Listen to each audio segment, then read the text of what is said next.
Okay, sorry for that delay. Um, Good talk.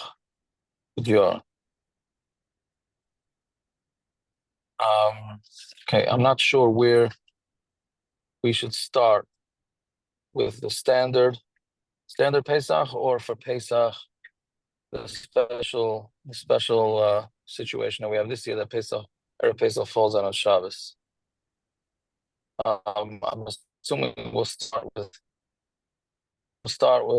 Erev Pesach falling out on Shabbos, and then we'll go from there. So what's unique about this year, as everybody knows, is that Erev Pesach is on Shabbos. It's not going to be, I think, another 20 years. So it's a little interesting because we're not gonna need to remember all these halachas for another 20 years. Well, hopefully Mashiach will be here by then. Um, but needless to say, we still need to learn. We still need to learn these halachas. So the first thing to keep in mind that that we all have to know is that a lot of the chumras, that we keep for Pesach are exactly what they are, which are chumras. So keeping Shabbos properly is a probably a mitzvah daraisa, a mitzvah from the Torah to keep Shabbos properly. So therefore, we have to keep that in mind that yes, for our nerves, we want to try maybe people want to eat outside and then eat part of the meal this way and part of the meal that way and try and make it the least stressful possible and eat in different rooms that might not be covered Shabbos. That's probably not the proper way to deal with this because you don't want to sacrifice the covered Shabbos for the nerves. Now that being said, if you're very nervous and it's going to make you crazy, so then and it's going to really bother you, then of course don't don't uh, don't let that happen. But all things being said, we should try and have the most proper meal that we can. Another thing, and then we always say this by the Pesach Shiurim, another thing to keep in mind is that ben adam lechavera, whether it's with a spouse, whether it's with children, parents, especially parents, is a mitzvah daraisa. That for sure comes ahead of all nerves and chumras and the like. So we have to keep in mind that we screaming and yelling and getting nervous, etc. Not to wish anybody's going to do that, but on the chance that people may do that, then we have to just keep reminding ourselves that it's not the proper way. The proper way is that we should try and be calm, and it makes it a pleasant Yom Tov. You want people to only have fond memories of Yom Tov, and not anybody thinking that it's extreme stress, and say that, oh, it's not worth this whole thing. Okay, so that's sort of a hakdama to how we should try and approach the Yom Tov preparations. Now, for this year, all chametz is allowed to be eaten on Erev Shabbos, and even on Erev Pesach on Shabbos itself until the regular Zmanim, which I'm sure wherever neighborhoods everybody is, they'll be posted exactly what the Zmanim are. So, but basically, what we do though is we move everything up by a day. So, for example, the Tainas Bechairus was which should be on Shabbos is not on Shabbos, but we don't want to make it on Friday. So then we move it back. We move it up to Thursday. So the siyumim that are in shul, and this is for women, but I'm just in case you have um, a bechor at home, then they have to know that the siyum this year is on Thursday, not on Friday. Although many places can say that there should be a siyum on Thursday and on Friday, but I think most shuls siyum on Thursday. So that's the first thing. B'dikas chametz is Thursday night instead of what would normally be Friday night. but everything is standard. Everything is the same way. You put out the 10 pieces of bread, and you check for them, or somebody else checks for them, and you take um, then you take the pieces or whatever chametz you find, and we burned on a Friday. The lechat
Okay, sorry about that.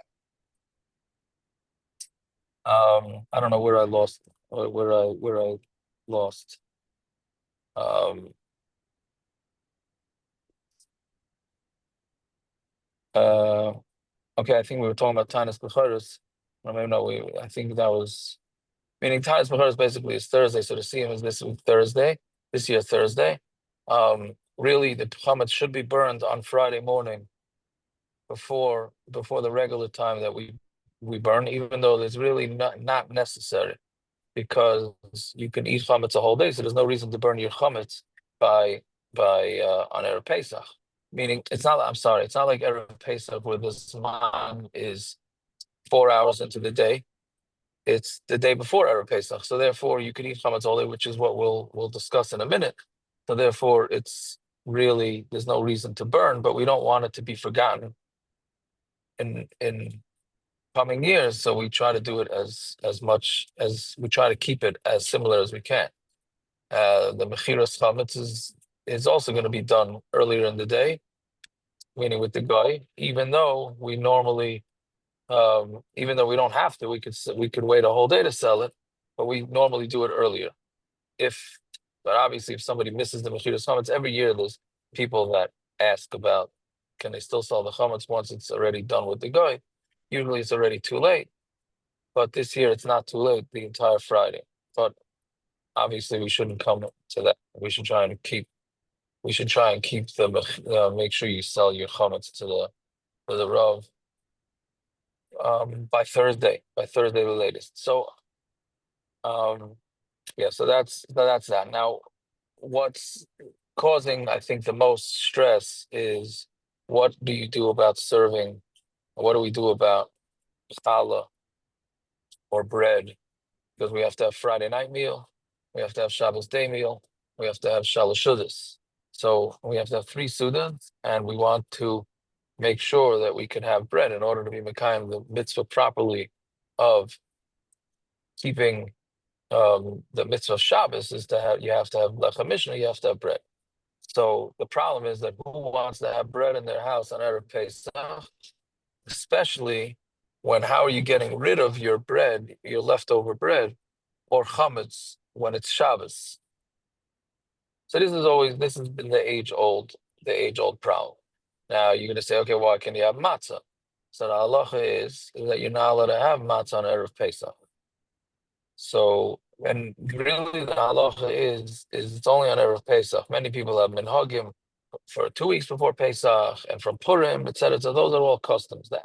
But on Erev Pesach itself is an actual halacha that you're not supposed to have. You're not supposed to eat matzah. So we can't have matzah, and we don't want to have chametz. So there's a middle option, which is called matzah ashira, which is wealthy. It's nicknamed wealthy matzah because what it is, it's made with pure fruit juice without any water, or it's made with eggs, hence the name egg matzah. The question is, can you have it on Pesach? So we paskin that you lechatchila are not allowed to have egg matzah on Pesach, unless it's somebody who really can't tolerate regular matzah. Then they're allowed to have it on Pesach, but not for the Seder. Not for the Seder night. Egg matzahs do not work for the Seder night. So the question is, if they don't work for the Seder night, so that means I'm allowed to have them on Erev Pesach. I mean, the reason why you can't have a matzah on Erev Pesach is because you don't want to take away the excitement for the taste of matzah on Pesach by night. So if you had it already during the day, that would take away some of the excitement. But if you're having egg matzah, so egg matzah, if you're not going to be excited about egg matzah, because you're not allowed to have it anyways by the Seder. So you would be able to have egg matzah, which is the way l'chatchila we paskin that you are allowed to have egg matzah. The problem is, and again, I want to just be clear, the reason why the egg matzah you're allowed to have is because you're not allowed to have it for the Seder night. So since you can't have it for the Seder night, that means it doesn't really have the halacha of matzah, therefore you're allowed to have it on Erev Pesach. However, and this is a whole shear or multiple shiurim unto itself. I don't think when we did the brachas shear a few months ago, I don't think we touched on these halachas, but it gets into, do you make hamotzi on cake? Because essentially what this matzah is, egg matzah is cake, right? It's not water. It's not water and flour. It's essentially like cake. So that means that you cannot say birchas hamazon on it unless you eat enough of it, because as we know, mezainis, cakes, you make a mezainis on, right? But if you eat a lot of it, the equivalent of a meal, then you have to say birchas hamazon. For example, pizza. So we know that there's a whole issue about pizza. Do you wash on one slice, two slices, three slices? Without getting into that whole debate. But you do have to, there is a certain amount that you have in order to have to say birchas hamazon. Now you want to eat that amount in order to be mekayim the mitzvah of Suda Shabbos properly. So in order to say birchas hamazon on egg matzah, you're going to need at least two entire matzahs. Each person has to eat at least two entire matzahs in order to say birchas hamazon on, meaning machine matzahs. I don't think there's such a thing as hand matzah of egg. I never heard of hand egg matzah. But two whole machine matzahs would be, you'd have to eat. Somebody told me the OU says three full matzahs. So, and then you have to do it twice, once for the first meal, once for the second meal. So that I don't think is too practical. So that's the problem with the egg matzah. So that's really not such a great option. Again, you could do it, but you're going to be eating a lot of matzah. So I think what's more suggested, and many people are not going to be happy to hear this, but there's not, the only other option is to have chametz in your house for the Friday night meal and the Shabbos morning meal. Now you should not have a lot of chametz in your house. You should try and figure out like maybe a roll per person. And then they could, it doesn't have to be a roll per person. They could share, because the share of eating enough challah to bench is probably about a quarter of a roll, one quarter of a roll, a quarter to a third of a roll. So every three, to be safe, let's say every three people can share a roll. Now, what you do, and it really shouldn't be with any sort of nerves. The Shulchan Aruch says that you're supposed to eat chametz Friday night and Shabbos day. That's what Shulchan Aruch says. So basically, the Shulchan Aruch says that you eat the roll and then you sweep it onto the you sweep the crumbs onto the floor, and that's enough. I see somebody posted that they can't hear. Is that anybody? Is that true? Is anybody? Can somebody post they can hear me clear?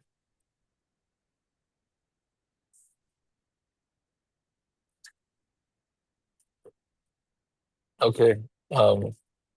Okay, good. If somehow it goes that I'm traveling, I thought I would be home, but I'm not. So if anybody didn't figure that out. So I apologize for the all the headache. Um, but anyway, so the Shulchan Aruch says that you take challah and you eat it on the table, and then you sweep the crumbs onto the floor, and then that's enough. So now they were talking about in those days when they had dirt floors. So the crumbs on the floor were really not a problem back then.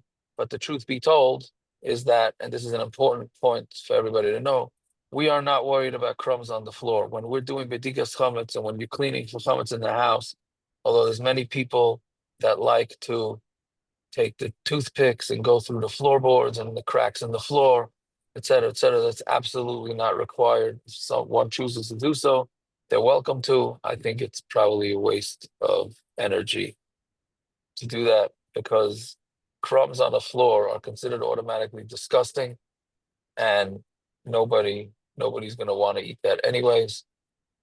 And as long as you sweep, then you're going to be fine because most of the crumbs are going to come off anyways. So basically, all you really need to do is is just take whatever crumbs you see, sweep it onto the floor, and then sweep the floor, and then you're fine. And you don't have to do. You could do this without any sort of nerves and worry at all. It's not. It's absolutely lechatchila to do this.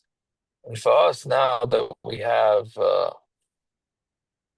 plastic disposable, though disposable tablecloths makes it even better. Everybody sits on the make sure to eat the challah on top of the plastic tablecloth. You roll up the tablecloth and then you dispose of it, you put it in the garbage, and that's it. And then you have your meal. So um the only thing is just you shouldn't lechatchila put large pieces of chametz into your garbage. Much better to eat it. First of all, there are opinions that say that you're getting the mitzvah of destroying chametz on Erev Pesach by eating it, which is another reason why you want to have some form of chametz in your house. Because according to those opinions, you actually get a mitzvah of destroying chametz before Pesach by eating the chametz. So, but you don't want to have large pieces in your garbage cans, even though push comes to shove, it's not a problem to have chametz in your garbage cans on Pesach. Like if you can avoid it, then you can avoid it. The crumbs on the dustpan, so you could just go outside and you can knock it off, and you can knock off the broom, and that's enough. It's best if you don't have crumbs at all. If you just eat above the table, eat up right on top of the plastic tablecloth, and you just roll it up. And you might want to check your chairs and your clothing and go outside and shake off your clothing. That might be advisable also. But that's a fairly straightforward and easy way to do this. Now, there are those that want to make kiddush and eat outside on the porch and then move back in for the meal. That can be done, but it's a little complicated brachas wise to do that. First of all, the kiddush has to be b'makom suda, meaning you have to have kiddush together with you're not yotze kiddush unless you eat either cake, mazanis cake preferably, or you wash together with your kiddush. So you can't make the kiddush inside, then wash and go outside. That doesn't work. So if you're going to do this outside thing, you have to make the kiddush outside, and you have to eat the challah outside. The problem is where you're benching, right? So if you want to go back inside and finish your meal inside, you didn't eat challah inside. So even though you can, especially if you can see your porch, you can theoretically do that, but it's not. There's many shilas in the brachas there. So if you want to sit outside and eat, which again, like we discussed, it may not be the most covered Shabbos to do this, then what you should do is make kiddush outside and wash outside and bench outside, and then go inside and continue your meal with brachas, etc. You're gonna meaning you have to make brachas on each individual food. So you could do that too. But to make to if you want to finish the meal inside without benching, then my suggestion for you is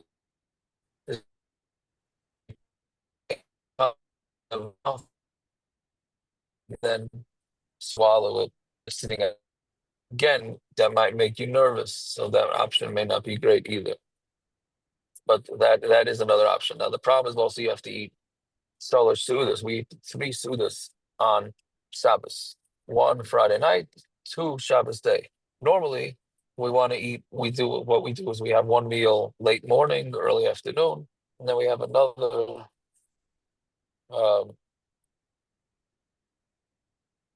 I'm not sure which thing I should repeat about going inside or outside. Okay, so the options basically, if you want to eat, make kiddush outside on your porch, you have a couple of options. We'll go with the most lechatchila. If you're going to do this outside, then kiddush should be made outside, and the washing and washing you can wash inside, but the challah should be eaten outside, which is the point. That's why you're doing it, and you should also say birchas hamazon outside. That would be the best thing to do. If you wanted to come back inside and you didn't want to say birchas hamazon, then the suggestion would be is that before you step inside, put in a nice sized piece of matzah, challah, not matzah, I'm sorry, challah into your mouth, and then go inside and finish chewing, and then swallow it inside when you're sitting at the table, and then it would be okay. Other than that, it's not suggested. We will do all the other suggestions and to wash outside and then go back inside. It's a whole brachas issue.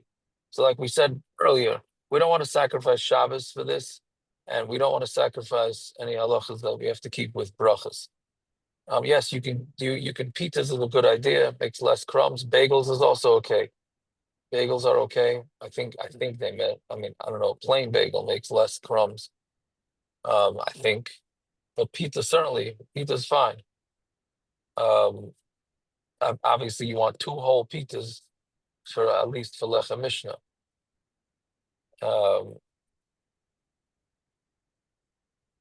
Yeah, so that's basically what they're going inside. Now we're supposed to eat 3 sudas on Shabbos, 1 Friday night, 2 Shabbos days. So normally regularly we don't want to eat the 3rd suda, meaning what we call shalosh sudas, till after chatzos. But all opinions, it's a chumrah, it's a stringency. So bottom line is you can have 3 sudas before chatzos, meaning 1 Friday night, so that will just leave. And you want to have 2, which is why most shuls, not all shuls, will be davening shachris very early, because we want to get in a proper shalosh sudas, which is quite interesting, because there's many people, unfortunately, that do not eat the 3rd suda on Shabbos, which is very unfortunate because it's a mitzvah, and I think people think it's not so important because when you forget ritzei by the 3rd suda, you don't repeat. You don't have to repeat birchas hamazon. That's people think that's because usually we're saying birchas hamazon for shalosh sudas after shkia. Maybe it's not Shabbos anymore. That's not the reason. Even if somebody forgets this Shabbos and they're eating shalosh sudas, the 3rd suda at 12 o'clock, well, you're not going to eat at 12 o'clock in the afternoon, 10 o'clock in the morning, and you forget ritzei, you still don't repeat the birchas hamazon, and that's because there are opinions that say that you're not required to have bread for the 3rd meal. Everybody's required to eat 3 meals on Shabbos. It's just a matter whether you're required to have bread at the 3rd meal. Since there are opinions that say you're not required to have bread, so therefore we don't repeat birchas hamazon if you forget ritzei. But that doesn't mean you're not required to have shalosh sudas. You are required, and we paskin that it's supposed to be bread. And you see how busy the poskim are with how to be mekayim Shalosh Sudas this Shabbos, why don't they just say, okay, so this Shabbos you'll just eat fruit, or you'll just eat some meat in the afternoon, which we'll get to soon, Bez Hashem. So how come they don't say that? The answer is because it's extremely important to eat the third Suda.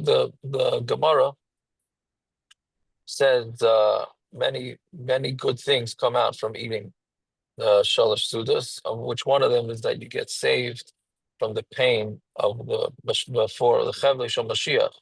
You get saved if you eat Shalosh Sudas. So it's something that people should keep. So l'chatchila on a regular Shabbos, we want to have that third Suda after Chatzos. However, that's because we've been discussing that's not possible this week because you can't eat matzah and then you can't eat challah after the Zman. So therefore, we have to eat both Sudas early. So, but then you have a different issue, which is you need to have a break in between each Suda, because if you eat bread and then you have, let's say, some fish, and then you see Birchos Hamazon, and then you want to wash again for the third meal, that's not allowed because you're making brachos for no reason. I mean, how do you go see Birchos Hamazon?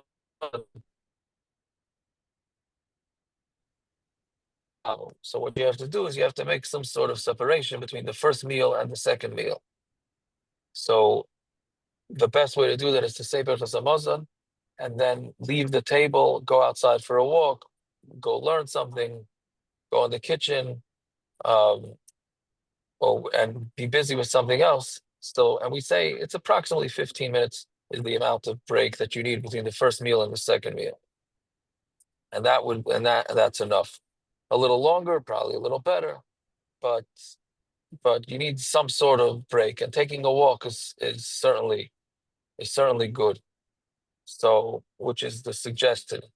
Now, that's why you need some time, which is why we're davening very early, because you have the davening in shul, you got to come home, make kiddush, eat the challah, then say Birchos Hamazon, then take your 15-minute break, and then eat the challah again. This is all has to be done before the Zman. I didn't check exactly what time the Zman is before the Shir, but that shouldn't be too hard to find what those Zmanim are. So that's why everything is very early. And then you eat your regular meal. The third meal is the regular meal. Now, there is an opinion that says that the second meal should be the main meal and the third meal not the main meal, which I think is going to be difficult to keep now, because if you're gonna have your regular meal with cholent and chicken, etc., liver, whatever it is that you have, then and you eat all that, you might not have time to say Birchos Hamazon and wash again for the third Suda before the Zman. So, I mean, unless you get up very early. If you get up very early, then you can maybe pull that off. But okay, it's not as important to do that stringency. So basically, the main meal will be the third meal for this week. Now, since we do l'chatchila want to have the third Suda after Chatzos, and like we mentioned a few minutes ago, that there are opinions that say that you don't need to have bread for the third Suda, and fish is enough or meat is enough. So that's why after you take your nap or whatever it is, after Chatzos, meaning which would be approximately 1 o'clock, one should make sure to have some fruits or cake, even Pesach cake that's shakol, and that's or some meat, and that's enough. That would also, that meaning we're trying to cover as many bases as we can. So even though you washed twice, but you didn't, for the opinion that says that Shalosh Suda should be after Chatzos, you want to make sure to eat something after Chatzos. So that's basically the order of the day. Again, 2 meals. You wash once, then you say Birchos Hamazon, take a 15-minute walk or a break or whatever it is, wash again, and you don't have to finish benching before the Zman. As long as you washed and ate your challah before the Zman, and then you cleaned up, then you're fine, and you can continue your meal as normal. Um, um, Fine. So that's that. Now the next thing that we have is um yeah, so now can you eat what kind of cake and what kind of not hummus, I'm sorry, what kind of matzah ingredients can you eat on Erev Pesach? Right? Because since we're not allowed to eat matzah on Erev Pesach, so for example, this is the big question that many are asking is can you have schnitzel with bread, well, matzah, well, whatever you're going to call matzah meal on Erev Pesach, right? Because you're not allowed to have matzah. So the basic rule is as follows: if it's in the form of matzah meal, where if you eat enough of it, you would have to say birchas hamazon, like we discussed before about the egg matzah, then you should not have it because since if theoretically you'd have an entire cake, you'd have to say birchas hamazon, and that cake has matzah meal, so then really it's looked at like matzah, so therefore you should not have that because it's hamotzi. It would be hamotzi if you had. I hope that's clear. Meaning, if you had enough matzah, if you had enough matzah, like egg matzah that we said you'd have to eat two whole matzahs in order to save it from the Muslim. So if you do the equivalent with that with cake, so then you would have to bench. So then therefore you should not have it. So bottom line is there's anything that would theoretically turn from mazonos to hamotzi if you ate enough should not be eaten on Erev Pesach. But if it's something that's not going to ever require hamotzi, no matter how much you eat, then you can have it. So basically cooked matzah, which if you cook it, it would not require you to bench, even if you had a lot of it. So then, therefore, like a donut, for example, on Hanukkah, if somebody eats a lot of donuts, you would not have to say birchas hamazon because it's cooked in oil.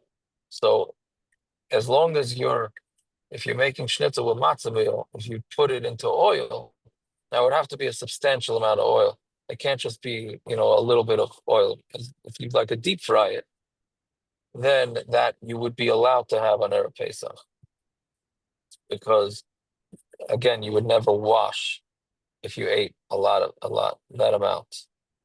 So matzah ball you would also be able to have because even if you eat matzah balls, even if you eat a lot of them, you would never say birchas hamazon. Right. So again, the main thing is the difference is between baked and cooked. If it's baked, you should really not have matzah meal in it. If it's cooked, then you should. Then you not should, you could have it. Um, okay, so now any questions on that before we move on to the next?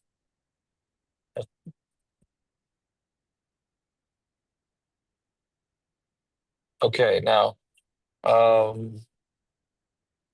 and then by the way, these also apply to really lechatchila at least. It also applies to Friday night with the matzah balls, etc. Um, okay, so no questions on that. Now, also with teeth, this is the question. So, what do you do with the teeth after you eat the chametz? So, you're allowed to. The minig, and at least in the more, I guess, call it yeshiva circles, for lack of a better term, is that we don't brush our teeth with toothpaste or a wet toothbrush on Shabbos.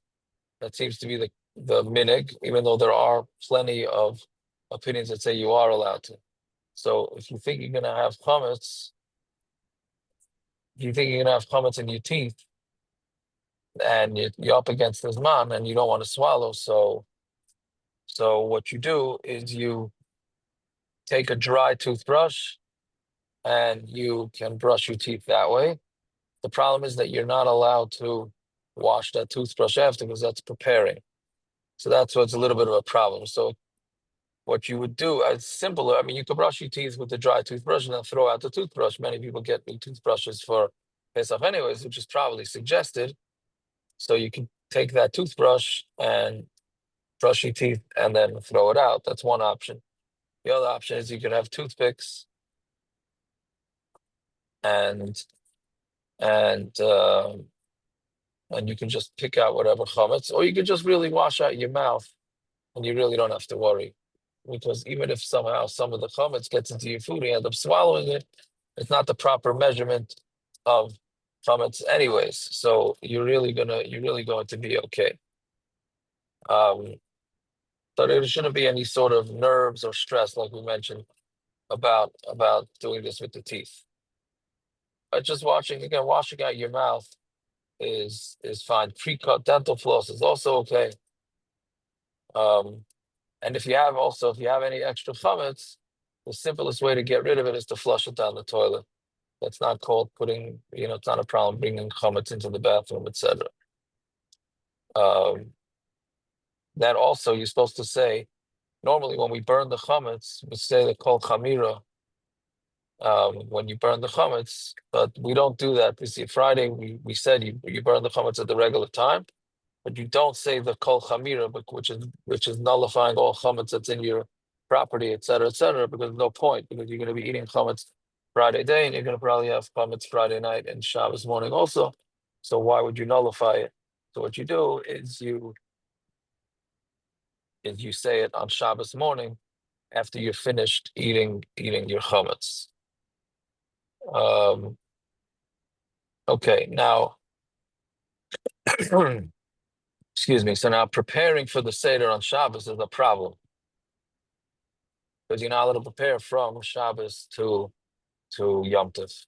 So therefore, if it's possible, because we want to we want to start the Seder as fast as possible, so the salt water and all those other things should be taken care of on Friday, so you don't have to do it. So you don't have to do it by the Seder. If that's all possible. Somebody asked that maybe they want to eat someplace else, meaning eat in the basement or eat in the kitchen, so that the table could be set for the Seder. I'm not sure if that's the proper thing to do, because for covered Shabbos, like we said, should you sacrifice Shabbos for Pesach? So for this one, I'm not sure, because what is it? Is it such a lack of covered for Shabbos to eat in the kitchen? It's hard to know, because would you have guests? If you have chashuv guests coming, would you eat with them in the kitchen or not? So that's really, I'm a little torn on that, but I could hear somebody, I could hear and understand if somebody chooses to do that.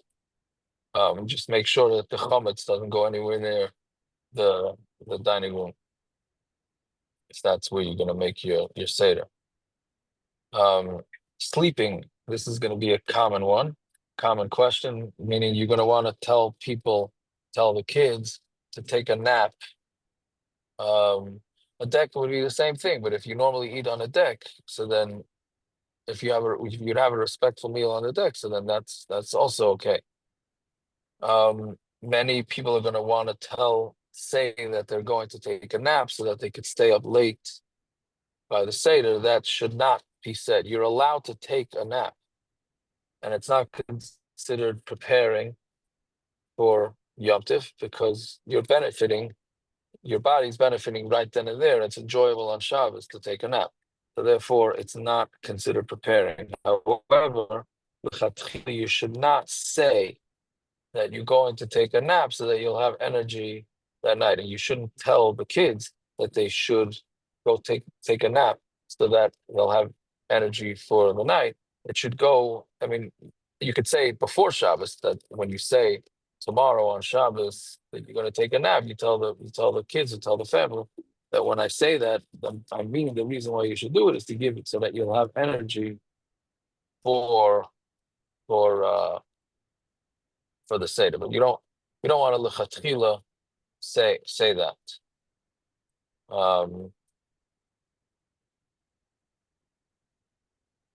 Okay, another thing I just remembered, I'm sorry, going back to Shalosh Sudas, is that people ask, is like, you don't want to have, so you have Lechem Mishnah, you don't want to have, let's say you have two people eating, and you don't want to have any extra chalas, you want to have one roll. So what are you going to do for Lechem Mishnah? Because even Shalosh Sudas needs Lechem Mishnah. So you can use a matzah for that, and you can even put the matzah into a plastic bag in order to have that lechem mishnah. It doesn't. You don't have to have that matzah outside of the bag. Obviously, you wouldn't want to be touching that matzah to chametz. Okay, I think that's basically it, unless I'm forgetting something with the Erev Pesach on Shabbos. If anybody has any questions having anything to do with anything Pesach related, you're welcome to post it now, and then we'll try and discuss it. Not, then I guess we can log off.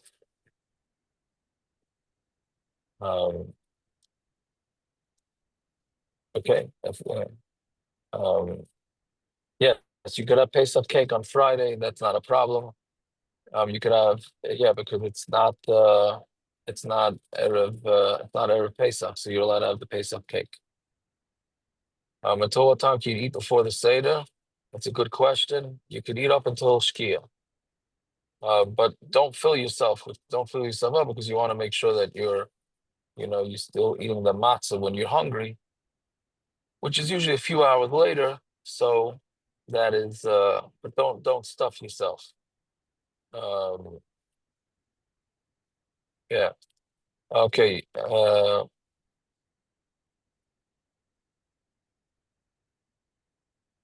Okay, I'm not sure what you said with the stove. You can cover. Should you clean and cover? You certainly should clean it first to make sure there's no actual plummets.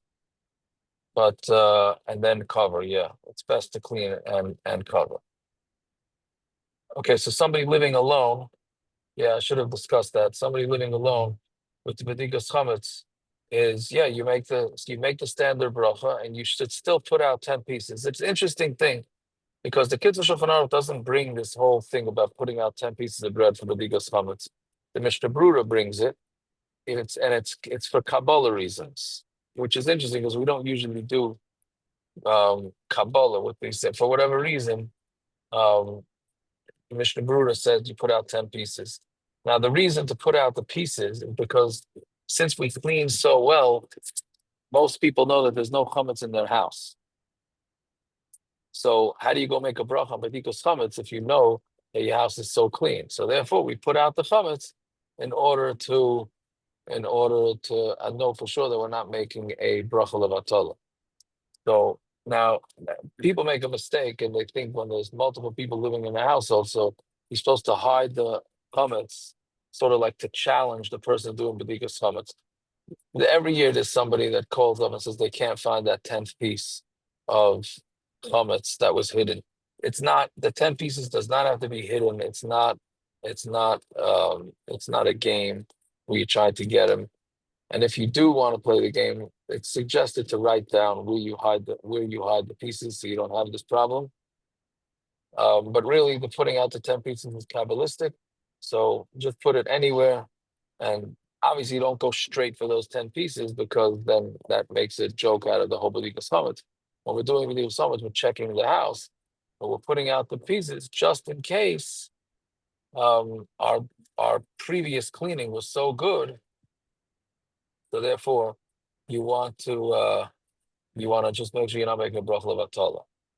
There are those that say, by the way, that the 10 pieces should be the equivalent of a kezayis, because when you burn that on Friday morning, you have a mitzvah you're getting the mitzvah of burning chametz, and you want it to add up to a kezayis. But that's also a chumrah.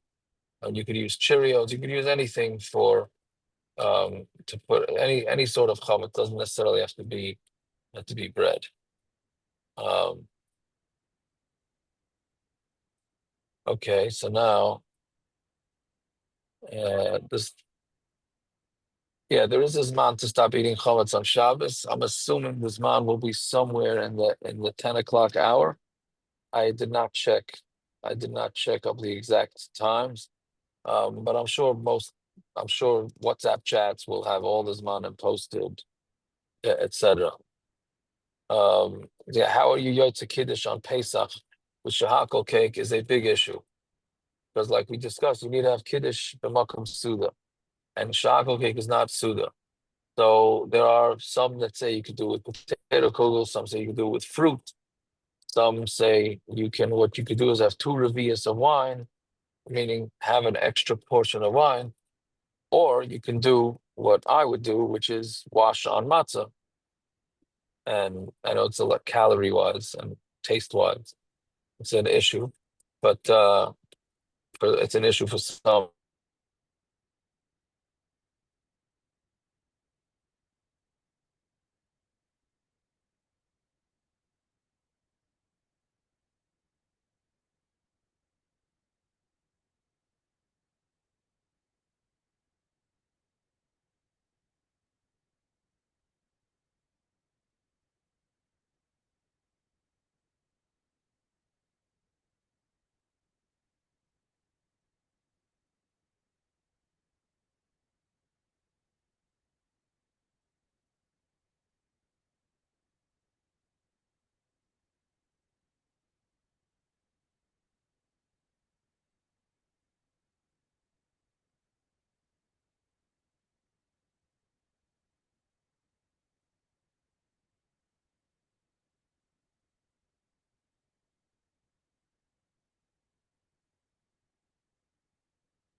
I think you could talk now. I don't know if it could be seen.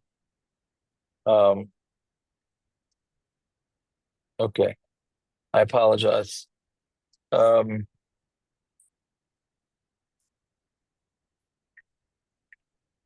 so push comes to shove, Kiddush Malcolm Suda works for anything, but uh, the best would be to wash. Now, once we're discussing that, if anybody had previous questions, I lost it on the chat. If I didn't discuss it, please repost it. Um, uh, well, once we're talking about Kiddush Malcolm Suda, everybody worries about the kizesim by the Seder, how much you have to eat. For those that don't like matzah, and many women do not like matzah, you have to make sure that you eat enough that requires natilas yadayim, which is approximately, meaning when you're making natilas yadayim to wash for matzah on Chol Hamoed, Yom Tif Day, etc. If you don't eat approximately a third of a matzah within 8-9 minutes, if you're not going to eat that amount, then you should not say the bracha on natilas yadayim, because we only make the bracha natilas yadayim. I think we discussed this in previous years. You only make bracha natilas yadayim if you eat a egg's worth of bread. So an egg's worth of bread for matzah is approximately a third of a matzah, obviously depending on the thickness. To bench, you would need a quarter of a matzah. To say bracha natilas yadayim, you would need a third of a matzah. I don't want to make anybody crazy, but if you're just not sure if you're going to have that amount and you really don't like matzah, then the best thing for you to do would be to ask somebody to be mighty you with um with the matzah. Now, getting back to somebody who lives alone, those are living alone. So you put out the 10 pieces of bread, and you go search your house, and then you take the 10 pieces of bread, and that's fine, and you can make a regular bracha. Um,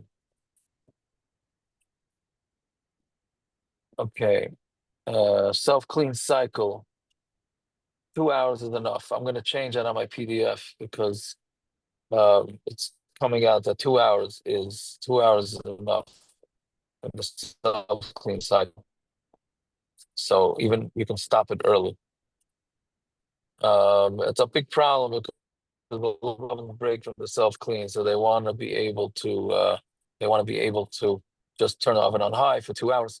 The problem with that is that there are many poskim, Rav Moshe Feinstein included, who said you cannot kasher an oven on highest temperature. Doesn't work according to Rav Feinstein. So we're relying on Rav Aaron Kotler's opinion that it does work. So Rav Moshe Feinstein will hold you need to self-clean. So it's very hard to tell people not to self-clean, although there is a risk of it breaking. But we want lechatchila to do for Pesach. We want to do the most lechatchila we can. So that's why it's a little difficult to not self-clean, even though there is a risk. Um, fine. Um, Meaning, when you have little kids running around the house, they take chametz and they can put it anywhere and everywhere.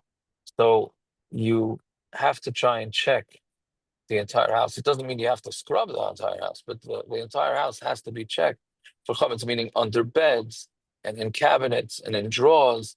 We once found a bag of pretzels in between the mattress and the box spring of the mattress and the bed frame. We found a bag of pretzels. Right? Who would have thought that we don't find pretzels there? So it can be with kids running around. It can really be anywhere. So that's what we mean by that. It doesn't mean meaning if you have under your sink in your bathroom, so kids can go in there and put chametz there. So you definitely have to check it. That doesn't mean you have to take everything out and scrub it, etc. You can just go and do just do a basic checking, and then you hopefully be okay. Right? When you can start preparing for the Seder, whatever you normally keep for Shabbos, that's when you can start preparing for the Seder. Meaning, if you normally do Malacha Motzei Shabbos at 50 minutes, 50 minutes after Shkia, so that's when you can start preparing. You don't have to wait. You don't have to wait for the men to come home from shul in order to start preparing. You can prepare before that. What you should say is Baruch Hamavdu ben Kodesh leKodesh. The same way that you do Malacha before Avdallah and Motzei Shabbos, you say Baruch Hamavdu ben Kodesh leChol. So here you would say Baruch Hamavdu ben Kodesh leKodesh. If you didn't, then it's fine. If you happen to have Goyim working in your house, then you are allowed to ask them. Certainly, like 10, 15 minutes after Shkia, you can already ask them to start setting up things if they'll know what to do.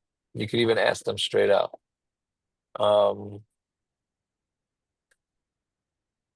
Okay, so matzah on Shabbos is not allowed. Egg matzah, we said you can, but you have to eat at least 2 matzahs worth.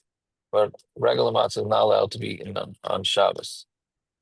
Okay, when kashering sinks, it's very difficult. It's very difficult to get the hot water to hit each individual spot. So and it's very easy to do. What I do, and my kids do, we do this together, is you basically take an iron. I think I write this in the PDF, and it's very easy. It's not scary. There's nothing dangerous about it. You just have an iron plugged in next to the sink. You pour the water into the sink. You don't have to make sure the initial spot goes everywhere. You just pour the hot water into the sink. You take the iron, put it all over the sink, and then you're done. It's done. Then you don't have to worry about initial pouring and the water rolling. And you'll hear it sizzle when you put the iron on there, and that's enough. It's really I wouldn't say it for people to do if I thought that it was complicated. It's really pretty simple to do. Yes, you could take the crumbs and put it out into the garbage, not a problem. And the self-clean oven does not have to be cleaned at all before cleaning it, before putting on self-clean. You just put on the self-clean, and that's enough. Now, once it's done, so usually there's like residue of whatever dirt was in there, so then that you should wipe down. You should wipe down before using it. And okay, and I guess that's it. Thank you for tuning in. The sink curves in the corners. You don't have to worry about the curves on the corners. It's just really just the bottom of the sink that has to be ironed, and that's it. Some opinions say that the oven door should be covered. That happens to be my custom from my father's brother, that we do cover the door. But most places say you do not have to cover the door even with self-clean. So that really covers the door. Okay. Thank you everybody for tuning in. I guess privately you can ask me questions if you need. We should have a kosher and Pesach, and everybody should have a relaxing Pesach, and we should only have the service. We should have the Gula Shalem and Meher B'Yamein.